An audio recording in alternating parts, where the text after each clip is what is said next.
They say there's 100 languages of children.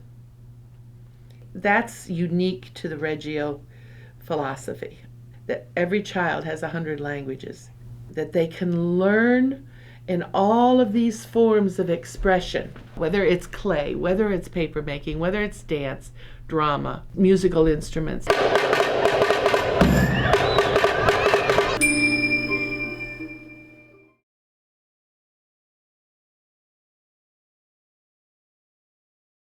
Music is a powerful language. In our classrooms, the children plant the seed of interest. Then the teachers bring their resources to bear on this interest. I watched the 3-year-old class put together their stage for their music productions, for their rock bands.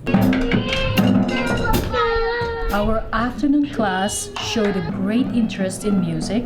We asked them about musical instruments, what do they know about musical instruments, and if they have musical instruments at home, if they could bring them to school. Then we asked them if any of their members of their families play musical instruments. So we discovered that some of the brothers and sisters, some of the dads play musical instruments. Here we are in New York, in Rye, and if you go all the way around the world to this green country, that's China.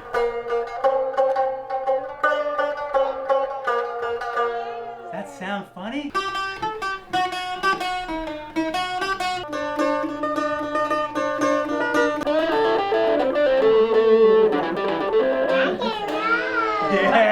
When we're talking about music, you know, we always want to remember with music that it's such a sensory experience for a child, that they're being stimulated on all areas.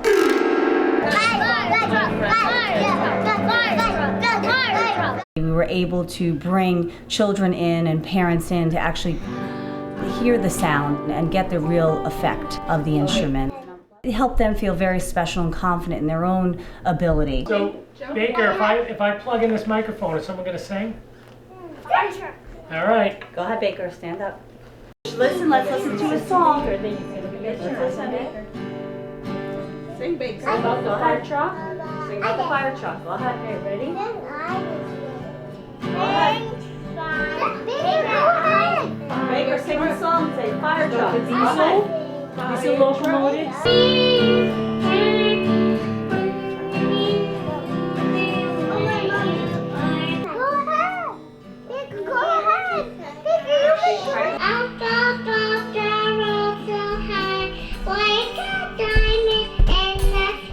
Okay, Ryan, go ahead. All right, Ryan. You're going to do it now? Okay, he's going to do it now. Go ahead. Fire, fire, fire, on the way, fire. Keep going. I don't know. But I sing it at home. Okay. All right, good job, Baker. Good job, Baker. Wonderful. Good job.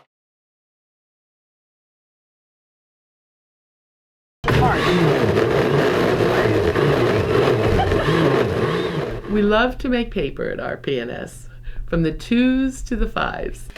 First they're tearing, which develops their fine motor skills. We're on to the next step. Right into the blender. They're adding water, Okay, do we need more? turning a blender on. Press with some. Oh, did you hear the noise? Yeah, try it again. And then they pour the pulp into a form. So you get in there, and we zhuzh it around. Okay, press it in. And press. And they do the paper stomp, which is lots of fun for a 2-year-old. And they have to do these things in order. And we zhuzh it around. Press. Marching, marching, marching. Gentle rolling. All these experiences lay an essential foundation for later, more academic content.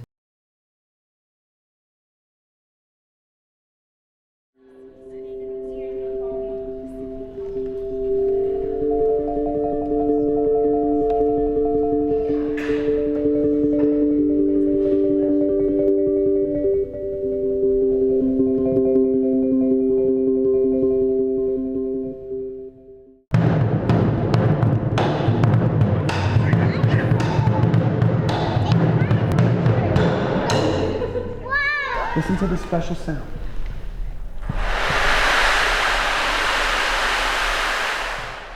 As young children experience the drum sounds from Mr. DiMaselli's program, the modern dancing, the step dancing. Raise your hand if you do dance. They are learning and believing that they can also one day perform in such a way.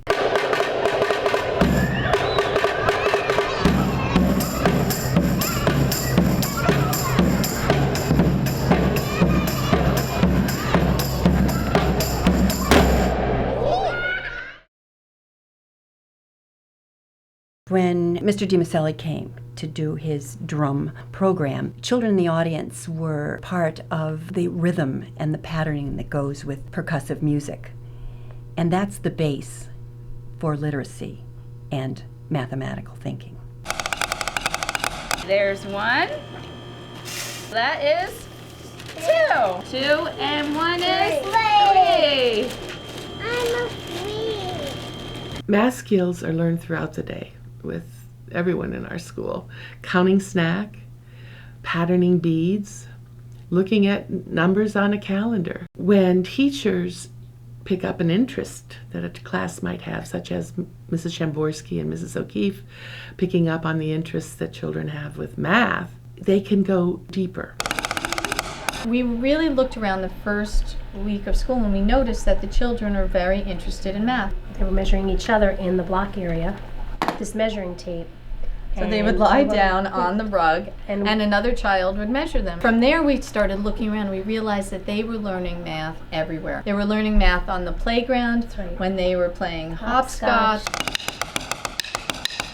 So we decided to have every child in our class make their own math stepping stone. We started to think of a way to bring the parents in to our investigation of math. And we asked them if they would come in for a parent day and create the garden stepping stones. First they made a plan for their number, and this was their 4, and then they added one-to-one correspondence with the stones on the bottom. Those stepping stones are now part of our new garden area, and the children play with them daily.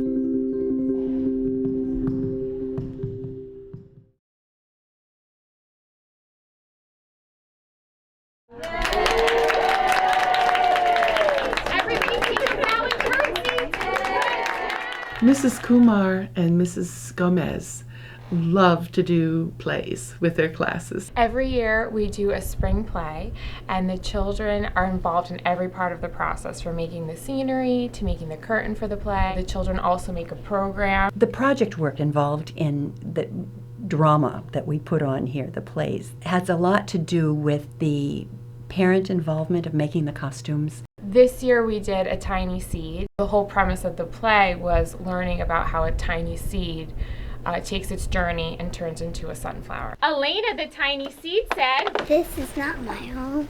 We have the sunflower, we have the seed, we have the cloud, we have rain, we have, oh my goodness. All the animals. All the There's animals. A skunk, squirrel, dog, cat, right? No. Then finally, getting on stage.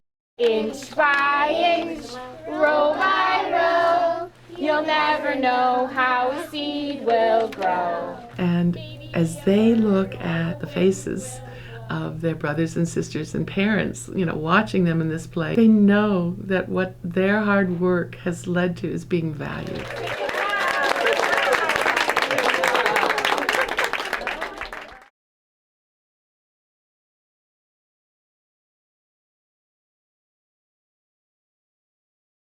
When a child in the 2s takes a beautiful piece of paper and scribbles, and it's put in a message box for them to send home to their mother, it's valuing that child's work. You can teach a child how to read. You can teach them the ABCs and the 1, 2, 3s, and they can be reading everything on a page, but do they really understand what they're reading? Parents came into our 3-year-old classroom where Margaret and Shirley worked with children and just listened to their ideas and helped them to create personalized poetry. That's the beginnings of literacy. We work on things like sequencing before a child can actually even read, and that goes into play in the poetry where, you talk about the beginning, the middle, and the end. When these children are creating these poems, they're telling you a story, so that's pre-reading skills. We welcome you guys to our second annual poetry reading here in Mrs. SCULTI and Miss Liana's 3-year-old morning class.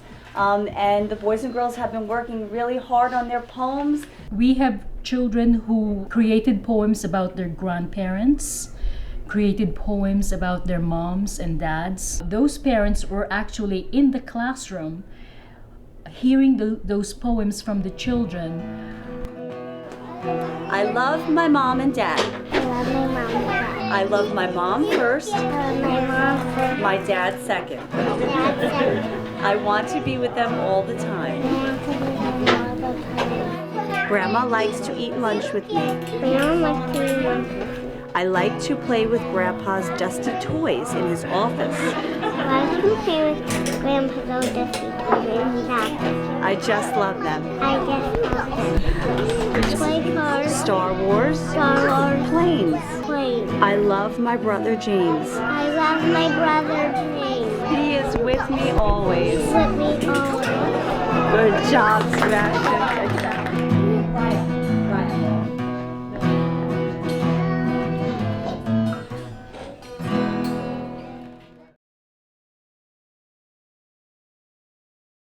Every child in RPNS works with clay throughout the year. By the time children are in the 5s, their fine motor skills and their experience with clay has come a long way. We've seen some really intricate mask work.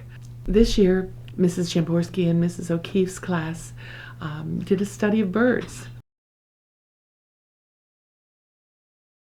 Well, in the tree there was a branch, the prettiest little branch that you ever did see. So the branch on the tree, and the tree in the hole, and the hole in the ground, and the green grass grows all around, and the green grass grows all around. Well, on that branch there was a nest, the prettiest little nest that you ever did see. Well, the nest on the branch, and the branch on the tree, and the tree in the hole, and the hole in the ground, and the green grass grows all around, and the green grass grows all around. Well, in that nest there was an egg, the prettiest little egg that you ever did see. Well, the egg in the nest, and the nest on the branch, and the branch on the tree, and the tree in the hole, and the hole in the ground, and the green grass grows all around, and the green grass grows all around. Well, in that egg there was a bird. Show me your bird. Let's see the bird. The prettiest little bird that you ever did see. Well, the bird in the egg, and the egg in the nest, and the nest on the branch, and the branch on the tree, and the tree in the hole in the ground, and the green grass grows all around, and the green grass grows all around, and the green grass grows all around, and the green grass grows all around. Ready? 1, 2, 3.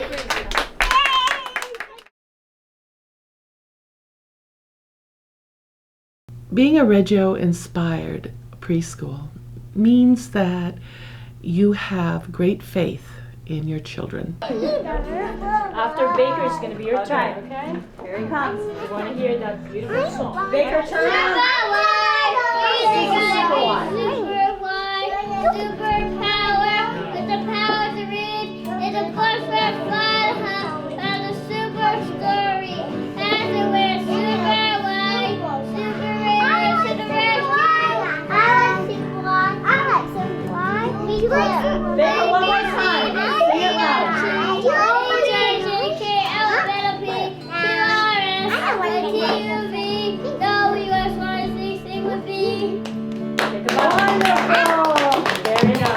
We believe that that children can learn through 100 different ways. Reggio calls us the 100 languages of children. I think that what we have seen throughout our last 12 years of being Reggio inspired is that when you use many forms of expression, many ways for children to learn, whether it's play, drama, poetry, math, all of these are means for the child to become confident in their world. This confidence translates into children that are successful as they move on. You are my sunshine. Let me see your suns. My only sunshine. You make me happy when skies are gray. You'll never know, dear, how much I love you. Please don't take my sunshine away.